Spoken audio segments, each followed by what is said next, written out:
Sometimes, the people you give your whole heart to are the same ones who teach you how to live without love.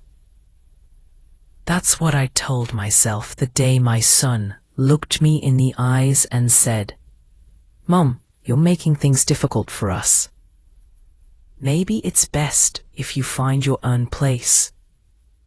Those words still echo in my ears, sharp, cold, unforgettable. I gave birth to him, raised him through storms, sacrificed my dreams for his future. And now, suddenly, I was a burden. It all began the day he got married. My son, Daniel, had always been my pride. After my husband passed away, Daniel became the reason I woke up each morning. We weren't rich, but our home was full of laughter, of stories told over dinner, of quiet prayers whispered before sleep.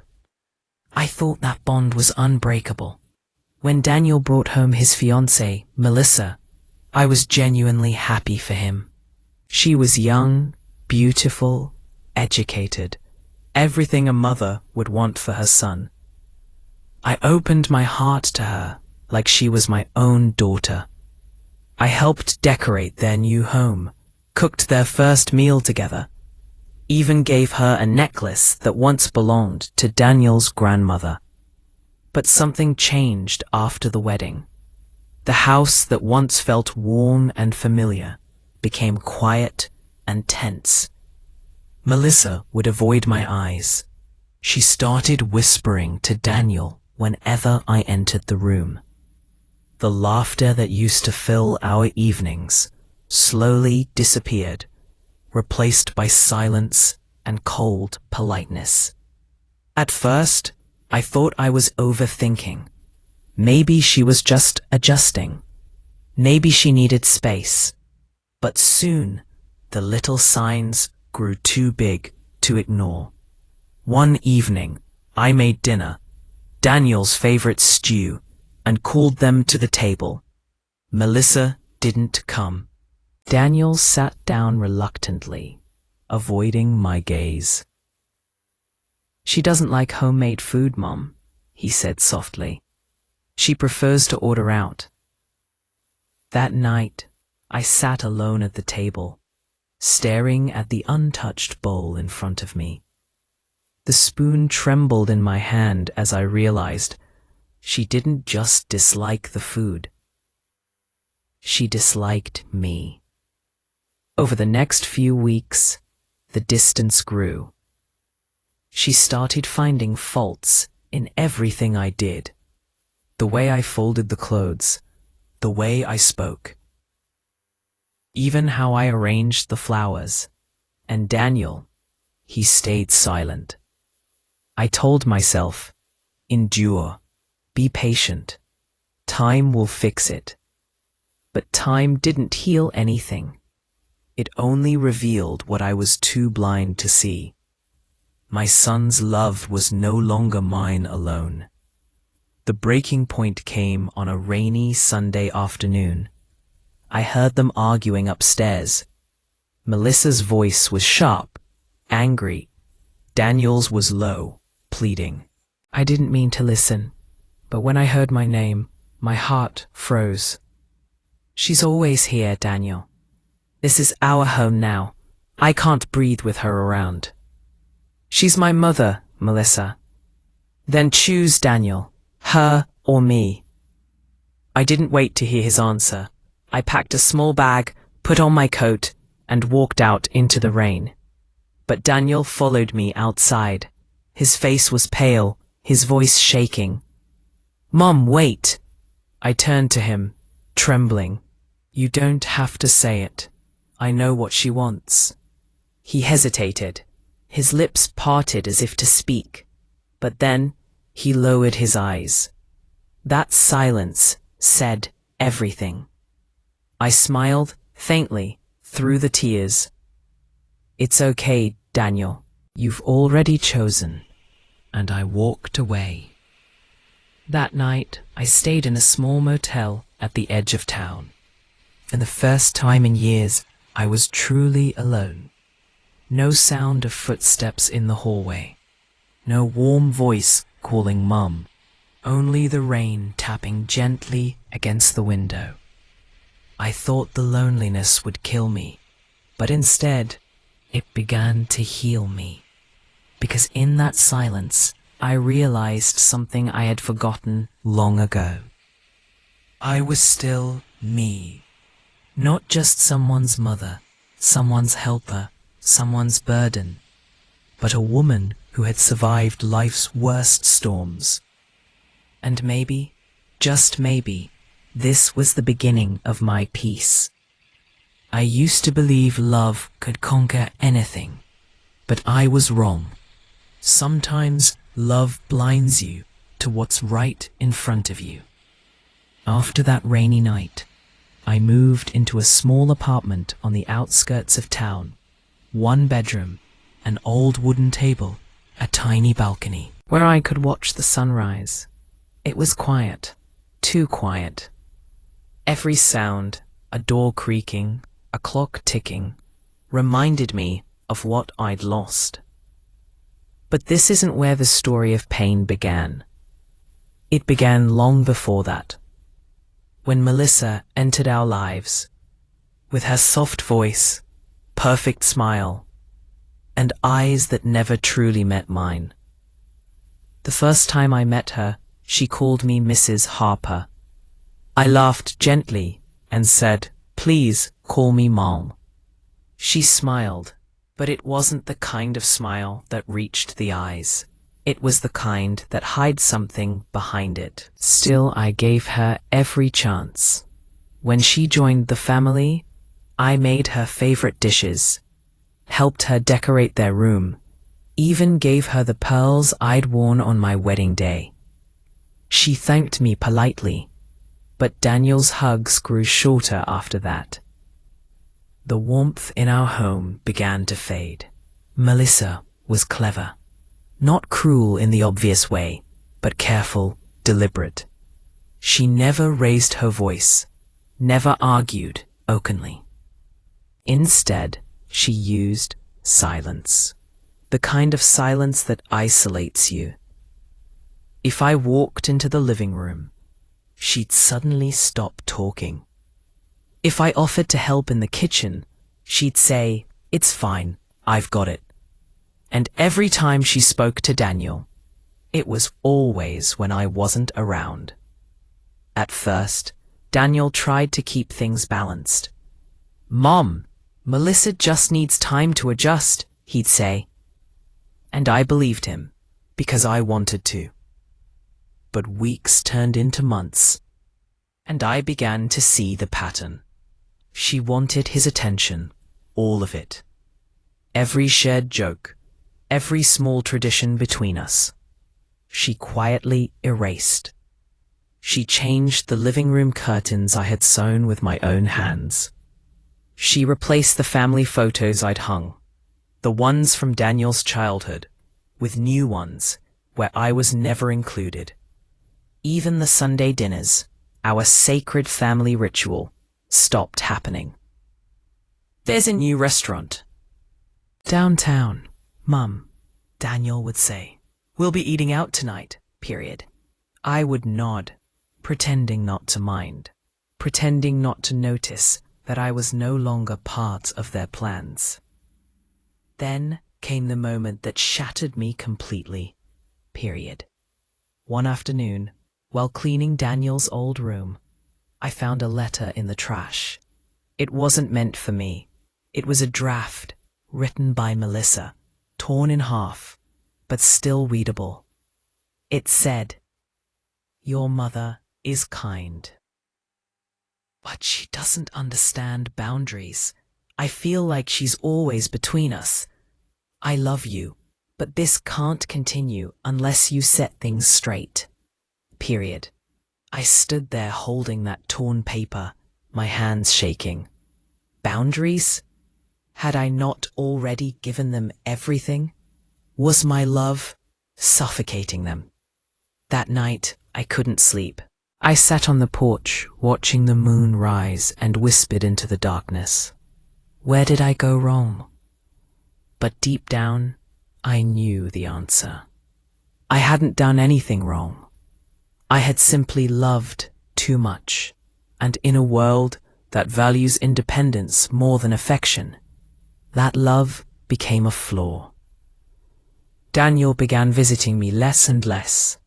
At first, he'd call every other day, then once a week, then once a month. Soon his number stopped appearing altogether. I didn't blame him, not at first. I told myself he was busy. I told myself marriage changes priorities. But sometimes in the quiet hours of dawn, I wondered if Melissa had finally succeeded, if she had convinced him that I didn't belong in their world. And that's when I made a decision. If they didn't want me to be part of their life, I would stop waiting for an invitation. I would learn to live alone, not as punishment, but as peace. The first few weeks were hard. I woke up early, cooked breakfast for one, and spoke to the walls like old friends. I'd water the plants on my balcony, pretending I was talking to Daniel again. But then something unexpected happened. In the silence, I began to find myself. I started painting again, something I hadn't done since my husband passed. I joined a book club at the local library. I met women my age who had their own scars, their own stories of children who'd forgotten them.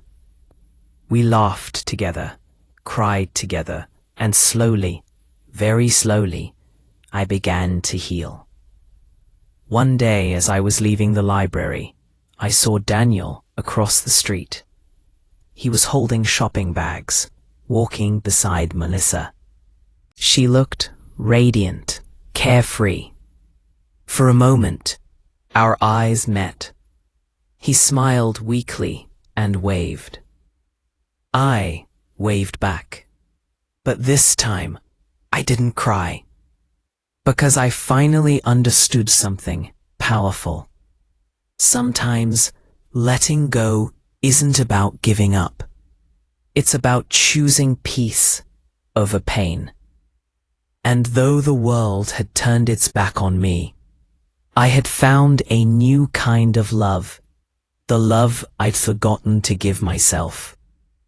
Silence can be peaceful until it starts to echo your own pain back to you. The first winter in my little apartment was the coldest I'd ever known. Not because of the weather, but because of the silence. It was the kind of silence that hums in your ears, that makes you feel small and forgotten. There were days when I'd set the table for two out of habit. Days when I'd cook too much food because my hands still remembered what it felt like to cook for a family. Then I'd stare at the empty chair across from me and whisper, maybe tomorrow he'll visit. But tomorrow never came. Daniel didn't call that Christmas. No text, no card, no knock on the door. I had decorated a small tree, just a few ornaments, and a star that used to belong to our old family tree. I sat beside it, staring at the blinking lights, and for the first time in my life, I felt invisible. That night, memories flooded in like an old film reel. I saw myself years ago, a young mother, standing by the stove, rocking Daniel in one arm while scurrying soup with the other. I remembered sewing his school uniform late at night because we couldn't afford new clothes. I remembered working double shifts, skipping meals, pretending not to be tired so he wouldn't worry. And through it all, I never complained, because love made the struggle feel sacred. But now, sitting alone in that dim apartment, I couldn't help but ask, was all of it worth it if he doesn't remember? I cried that night, the kind of cry that comes from deep inside, where all the unspoken words live, the kind of cry that makes you realize how heavy silence can be. In the days that followed, I fell into a routine. Wake up, make tea, water the plants, read, sit on the balcony, sleep, bit. But there's something strange about loneliness. If you stay with it long enough, it starts to teach you things. It teaches you patience. It teaches you gratitude for small moments. The sunlight streaming through your curtains, the sound of birds at dawn, the kindness of a stranger who smiles at you in the market. And slowly, it teaches you to stop waiting for people who don't see your worth. One afternoon, I was sitting in the park with my book when a little girl ran up to me. She had curly brown hair and the brightest eyes I'd ever seen. "Hi," she said. "Can I sit here?" I nodded, smiling. She began eating ice cream, swinging her legs as if the world belonged to her. Her grandmother came rushing behind her, laughing breathlessly. "Oh dear, I'm so sorry," she said. She doesn't sit still. We started talking, just small things at first. Her name was Linda, and she was raising her granddaughter alone after her daughter moved abroad. That day, I realized I wasn't the only one left behind by life. Over the next few weeks, Linda and I became friends. We'd meet every Tuesday at the park, share stories about our children, our regrets, our tiny victories. And one day, she said something that changed how I saw everything. "We give them wings, darling, but they forget who taught them to fly. That doesn't mean we failed. It just means we did our job too well." Those words stayed with me. Maybe I had done my job too well. Maybe Daniel's distance wasn't betrayal. Maybe it was the price of raising someone strong enough to live without me. It hurt, yes. But it also freed me. That night, I came home and looked at myself in the mirror. The woman staring back wasn't weak. She was older, yes, her hands wrinkled, her hair gray. But her eyes still held the same fire that once raised a sun from nothing. For the first time in months, I smiled at my own reflection. "You've still got life left in you," I whispered. I took out my husband's old guitar from the closet. The one we used to sing with on quiet nights. My fingers trembled as I strummed the strings. The sound was rough at first, out of tune, but as the melody filled the room, I felt something loosen in my chest. It wasn't perfect, but it was mine. Days turned into weeks, and I began to rediscover myself, not as Daniel's mother, not as Melissa's problem, but as Margaret Harper, a woman who still had stories to tell, art to make, and sunsets to watch. I started volunteering at the community center, teaching kids to read. Every smile from those children reminded me that love can return, sometimes from unexpected places. One little boy, about 7 years old, asked me one day, "Miss Maggie, do you have kids?" I paused. "Yes," I said softly, "but he's grown now." "Does he visit you?" I smiled faintly. "No, not much." He thought for a moment, then handed me a paper flower he'd made. "It's okay. You can be my grandma." My eyes welled up, but this time, it wasn't from pain. It was from warmth. That night, as I sat by the window, watching the streetlights flicker, I realized something powerful. I wasn't broken anymore. The silence that once felt unbearable had become my companion. It had taught me that sometimes you have to lose everything you love to find yourself again. I picked up my diary and wrote. I thought I needed my son to be happy, but what I needed was to remember that I matter, even when nobody's watching. And for the first time in a long, long while, I slept peacefully. When you build your happiness on someone else's pain, the walls of your peace will always crumble. 2 years had passed since I'd last heard from Daniel. 2 long years of birthdays without calls, of holidays filled with silence.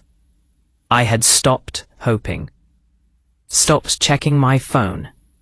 Life had become peaceful, not happy, but calm.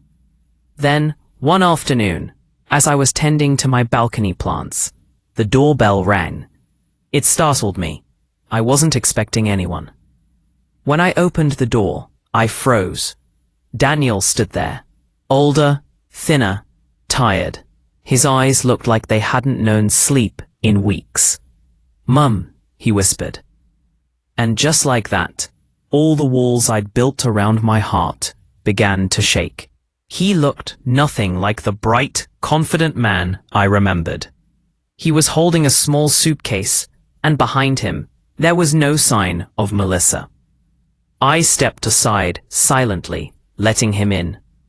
He sat at my little table, glancing around the apartment like he was seeing a stranger's home. "You live here alone?" he asked softly. "Yes," I replied, "for quite some time now." He nodded, then looked down. His fingers trembled slightly as he spoke. "Mom, Melissa left me." I said nothing. Not out of spite, but because I didn't know what to say. He continued, his voice breaking. She said I wasn't enough for her, that she wanted a life without responsibilities. She took her things, left a note, and never came back. He tried to smile, but it collapsed halfway. I guess she finally found the peace she wanted. For a moment, the silence between us was heavy. Not the old painful silence, but something new. A silence of realization. I poured him tea, my hands steady, though my heart wasn't. He took the cup, but his eyes never met mine. "I should have listened to you," he said after a long pause. "I should have seen how she treated you. I thought I was protecting my marriage, but I was just breaking my family." Tears filled his eyes, and he covered his face. I wanted to reach out, to hold him like I used to when he was little, but something stopped me. Because this time, I wasn't the same woman he had left behind. I had learned what it meant to survive alone. And while I still loved him, I couldn't let that love erase everything I had rebuilt. "Daniel," I said gently, "we all make choices. Some bring joy, some bring pain. What matters is what we learn after the pain." He nodded slowly, wiping his face. "I've lost everything, Mum. My home, my wife, my peace." I looked at him and said, quietly, "Then maybe it's time to build something new, not from regret, but from truth."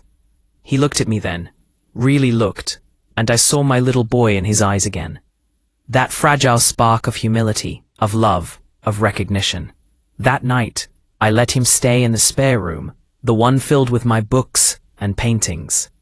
As I stood outside his door, listening to his soft sobs, I realized how life had come full circle. Once, I cried behind closed doors while he lived in ignorance. Now, he cried behind closed doors, and I stood outside, silent, strong, but still loving him. The next morning, we had breakfast together for the first time in years.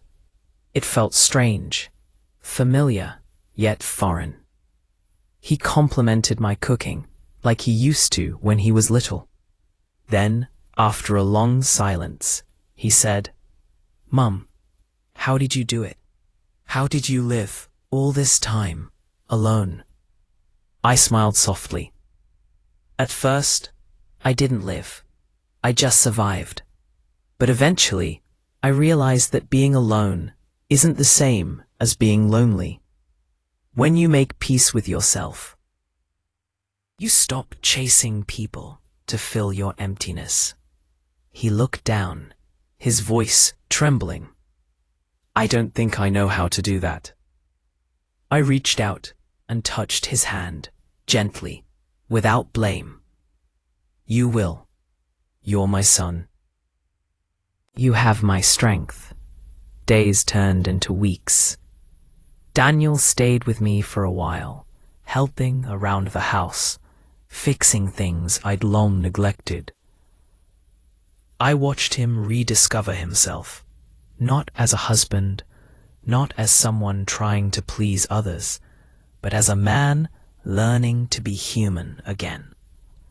Sometimes we'd talk late into the night, sharing old memories, laughing quietly over childhood stories. Other times, we'd sit in silence, but this time, it wasn't heavy or painful. It was peaceful. One evening, as the sunset painted the sky in orange and gold, he turned to me and said, "I don't deserve your forgiveness." I looked at him, my eyes soft. Forgiveness isn't something you earn, Daniel. It's something a mother gives, not because you deserve it, but because she loves you enough to let go of the pain. He broke down then, truly broke down, and I held him for the first time in years, and in that embrace, all the bitterness, all the anger, all the tears behind closed doors began to melt away. But I knew something else too. I couldn't let him stay forever. He needed to stand on his own again, to rebuild, just as I had.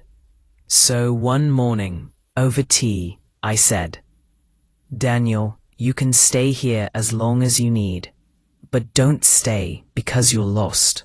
Stay only if you're ready to move forward." He smiled faintly. "I understand, Mom. I think I just needed to find my way back, not just to you, but to myself." And that's when I realized the silence that once broke me had become the bridge that brought us back together. That night, as he packed his bag to leave for a job interview in another city, I watched him with quiet pride. He wasn't the same man who had left me years ago. He had scars now, but so did I. And maybe that's what made our love stronger. Before leaving, he hugged me and whispered, "Thank you for never closing the door." I smiled. "It was never locked, Daniel. You just had to knock." There's a strange beauty in loneliness. When you stop fearing it, it begins to protect you. After Daniel left again, the house returned to its stillness. The sound of his laughter faded, and the familiar rhythm of solitude returned. But this time, it didn't hurt. The walls that once echoed with silence now hummed with peace. The same little apartment that had once felt like exile now felt like home. Each morning, I'd open the curtains and let the sunlight pour in. I'd make my tea just the way I liked it, with honey instead of sugar, and sit by the window watching the world move. People rushing to work, children waiting for school buses, old couples walking hand in hand, and I'd smile, because even though my life looked small from the outside, it was mine. I began journaling every night, writing letters I would never send, letters to my husband, to my younger self, to Daniel, and sometimes even to Melissa, not out of bitterness, but as a way of setting my heart free. One entry read, I used to think being needed was the same as being loved. But love isn't dependency. It's the freedom to exist without disappearing. I realized that most of my life, I had been someone's something. Someone's wife, someone's mother, someone's caretaker. But I had never learned to just be me. Now, at 72, I finally was. Loneliness has many faces. At first, it looks like pain, an empty chair, a quiet room, a phone that never rings. But after a while, it starts to look like peace. It gives you time to think, to feel, to breathe, to walk at your own pace without waiting for anyone to follow. To fill your space with things that make you happy. Books, plants, music, laughter from the television, the smell of fresh coffee. I realized that solitude wasn't my enemy. It was my teacher. One evening, as I sat on the balcony painting a sunset, my neighbor, a widower named Mr. Evans, stopped by. He was kind, soft-spoken, always carrying his small radio that played jazz. "You've got quite a talent there," he said, nodding at my painting. I laughed. "Just something to keep my hands busy." "Busy hands make peaceful hearts," he replied, smiling. We talked for hours that day, about music, about grief, about growing old without losing wonder. He told me, "We can't control who leaves, Maggie, but we can control who we become after they do." Those words stayed with me. Soon, my days filled with small joys, walks in the park, shared tea with neighbors, laughter from children at the library. I no longer waited for calls that wouldn't come. Instead, I started calling life itself, showing up for it, one gentle moment at a time. There were days when I missed Daniel, of course. Sometimes, I'd catch myself glancing at the phone, half expecting his name to appear. But instead of tears, I'd whisper, "He's living his life, and so am I." And that truth was enough. Then one day, I received a letter, an actual, handwritten letter, something rare in this modern world. It was from Daniel. He wrote, "Mum, I'm writing instead of calling, because I want you to feel every word. I'm working again, I've started counseling, and I'm learning to be a better man. I never realized how strong you were until I had to stand alone myself. You taught me that love isn't about always being there. It's about always caring, even from afar. Thank you for teaching me to survive, even when I didn't deserve it. I love you, always." I pressed that letter to my chest and closed my eyes. I didn't cry this time, because I realized something profound. Forgiveness doesn't erase pain. It transforms it. As the months passed, my health grew more fragile, but my spirit felt lighter than it had in decades. I found comfort in small routines, watching the sunrise, tending to flowers, listening to the laughter of children outside my window. One afternoon, as I sat under the old oak tree near my building, I wrote my final journal entry for the year. When love turns into loneliness, don't curse it. It's life's way of returning you to yourself. We come into this world alone, and we leave the same way. But the time we spend learning to love ourselves is what makes that journey worth it. I closed the notebook and felt at peace. Not because my story had been easy, but because I had finally learned how to live it on my own terms. I still see Daniel sometimes, less often than I'd like, but enough to know he's doing well. He's remarried now, to a kind woman who treats me with warmth, not obligation. They visit on weekends, bring me flowers, and sit with me as we share stories and laughter. And every time I see him smile, I think, maybe the distance we once had wasn't the end of our bond. Maybe it was just the space we both needed to grow. That night, I looked around my little home. The same walls that had once felt like prison now glowed with light and life. On the shelf sat my paintings, my books, and Daniel's letter, framed neatly beside a family photo. Not a symbol of what was lost, but of what survived. I whispered to myself, I may have been forgotten once, but I will never forget who I became. And as the night breeze swept through the window, I smiled. Because sometimes, when love turns to loneliness, it doesn't mean the story is over. It means a new one has begun. You never really know how strong you are until being strong is no longer a choice. Aging is a strange thing. You don't notice it day by day. Not until you catch your reflection and wonder when your eyes started looking like your mother's.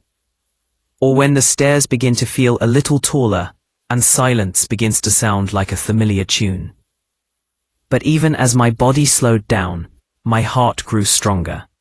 The more time I spent alone, the more I realized how capable I truly was.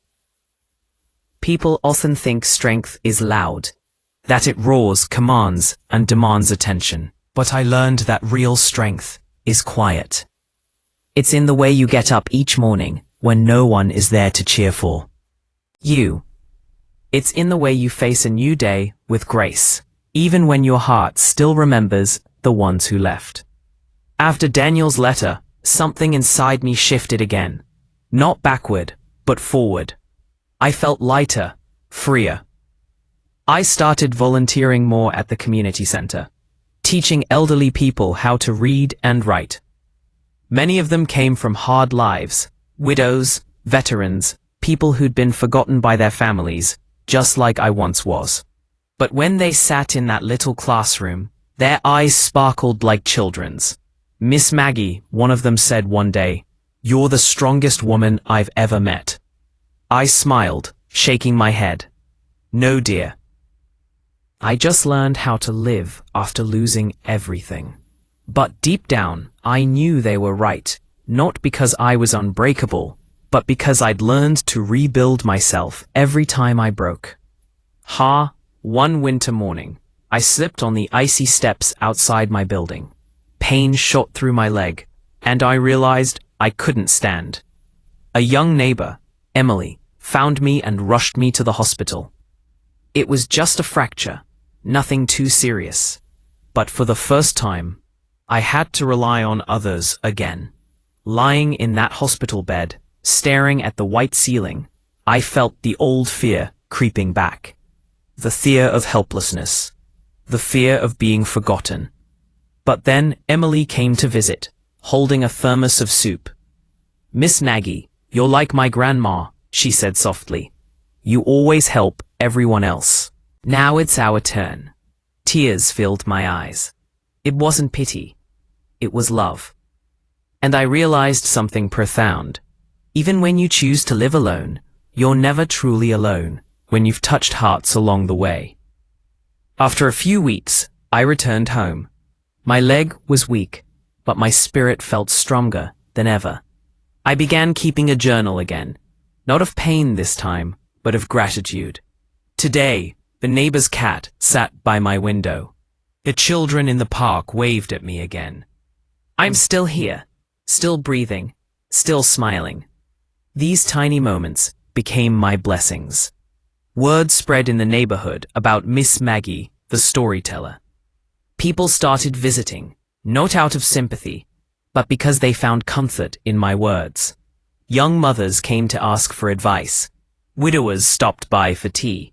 Even teenagers, lost in their own world of noise and screens, sat on my porch to listen to my stories. One of them once asked, "How do you stay happy when you're all by yourself?" I smiled. Because I'm not waiting for someone else to give me happiness anymore. I plant it myself. And that became my truth. As the seasons changed, so did I. My wrinkles deepened, my steps slowed, but my laughter grew louder. The world might have seen an old woman living alone, but I knew better. I had built a life full of quiet victories. I had made peace with every wound. I had turned my loneliness into light for others. Then one afternoon, Daniel came to visit again, this time with his new wife, Laura, and a baby girl, my granddaughter, Lily. The moment they walked in, the little one stretched out her tiny hands toward me, giggling. My heart melted. Daniel smiled. She's been waiting to meet her grandma Maggie. Grandma. It felt like hearing my name again after years of silence. I held Lily in my arms, feeling her warmth, her heartbeat, and for a moment, everything, all the pain, the distance, the heartbreak, faded away, because life had come full circle once more. Later that evening, after they'd left, I sat by the window, holding one of Lily's drawings. It was a messy crayon picture of a woman standing beside a flower, the sun above her head. On it, Daniel had written, "To Grandma, the strongest flower I know." I laughed softly through my tears. Maybe that's all we are, I whispered to myself. Flowers that bloom in cracks. Because even in loneliness, even in age, I had bloomed. Not for anyone else, but for me. Now people in the neighborhood often stop me and say, "Miss Maggie, you make us believe it's never too late to start again." And I tell them, it's never too late to become your own reason to smile. I no longer dream of a house full of people. I no longer wait for calls or apologies. I have peace, and that's more than enough.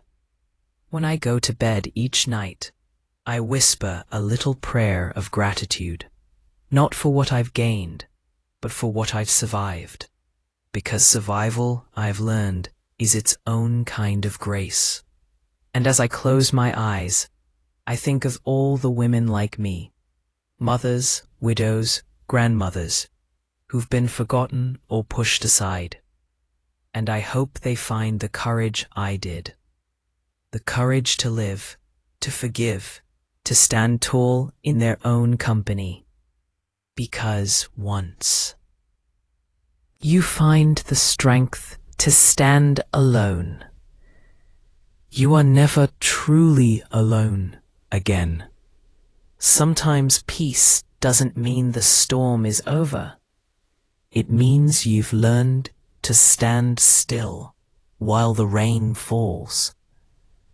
The years passed softly, like pages turning in a book I had already learned to love. Life no longer surprised me with grand moments, but with small, quiet ones, the kind most people overlook.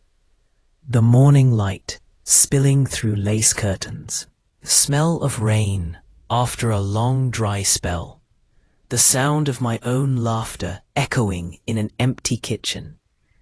There was a time I feared that silence. Now I cherish it. Because silence, I've realized, is not loneliness, it's freedom. It's the sound of your soul finally breathing after years of holding its breath. Every Sunday, I still bake an apple pie, the way my mother taught me. Not because anyone comes to eat it, but because it reminds me that love doesn't need an audience to be real. Sometimes I share it with my neighbors, Sometimes I wrap a slice in foil and leave it at the doorstep of someone I know is struggling. It's my quiet way of saying, you're not forgotten. That's the strange thing about giving. Even when you have little, it fills you more than it empties you. One evening, I sat on the porch, watching the sunset bleed into the horizon, painting the world in gold. The air was warm, carrying the scent of magnolias, and I felt an overwhelming sense of calm. For so many years, I'd been running, from pain, from memories, from the ghost of the family I'd lost. But now, there was nowhere left to run, and that was okay. I had arrived. I whispered to the fading light, I forgive them. And I forgive myself, too. The wind carried my words away, and for the first time, I truly meant them. Because forgiveness isn't about letting others back in. It's about letting yourself walk free. Daniel continued to visit, sometimes with his wife, sometimes alone. We didn't talk about the past much anymore. There was no need to reopen old wounds. Instead, we talked about the future, about Lily's school, about life's small joys. He once asked, "Mom, don't you ever feel lonely?" I smiled and said, "Lonely? Maybe sometimes, but not empty." "There's a difference." He nodded, understanding in his eyes now, the kind that only comes with age and regret. The following spring, our town held a small storytelling festival. The organizer asked if I'd share something from my life, a lesson, a memory, a truth. Standing on that stage, with the warm lights above me and faces waiting below, I took a deep breath and began. Once, I thought love was something you could lose. Breathe. I thought family meant forever, and when forever ended, I thought I had nothing left. But I was wrong, because love doesn't disappear. It just changes shape. Sometimes it becomes a letter you never send, sometimes a pie you bake for a stranger, and sometimes it becomes the courage to wake up alone and still smile. The room fell silent. Then someone started to clap, and soon everyone joined in. I wasn't applauded because I was brave. I was applauded because I was real, because every person in that room had known loss, and every person had needed to hear that life goes on. That night, I walked home under a blanket of stars, my cane tapping softly on the sidewalk. I felt light, not young again, but peaceful. The kind of peace that doesn't come from what you have, but from what you've learned to let go.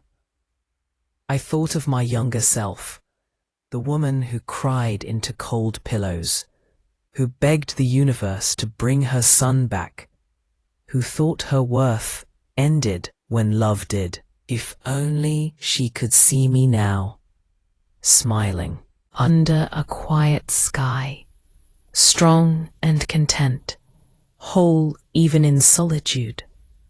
You made it, I whispered to her. We made it. The next morning, I woke early, brewed a cup of tea, and sat by the window. Outside, children were laughing. Birds were chirping. The world was alive, and so was I. And I realized something simple but profound. I didn't need to be part of someone else's story anymore. I was the author of my own, and it was beautiful, imperfect, and real. and completely mine. Now, when people ask me what I've learned in all these years, I tell them this. Happiness doesn't live in a crowded house. It lives in a peaceful heart. And when they ask how to find that peace, I say, start by forgiving yourself. Then sit with your silence until it becomes your friend. That's where healing begins. Hran, sometimes, late at night, I dream of my husband, young again, laughing in the garden we once tended together. I dream of Daniel as a little boy, running barefoot across the porch, calling for me. And I wake up smiling, not with sadness, but with gratitude. Because life gave me everything it could. Joy, pain, loss, love, and in the end, it gave me something even greater, wisdom. One day, my neighbor Emily found a note I had written, framed on my table. It said, "If you're reading this, remember, you are enough, even when no one tells you so. You are strong, even when no one sees it. And you are loved, even when the world forgets to show it." The world may never know the full story of Maggie, the grandmother who was once hated, forgotten, and broken. But I know it. And that's enough, because my story isn't one of tragedy anymore. It's one of triumph, of a woman who turned pain into purpose, and solitude into peace. And when I finally close my eyes for the last time, I'll do it smiling. Because I didn't just survive being left behind. I learned to live after it.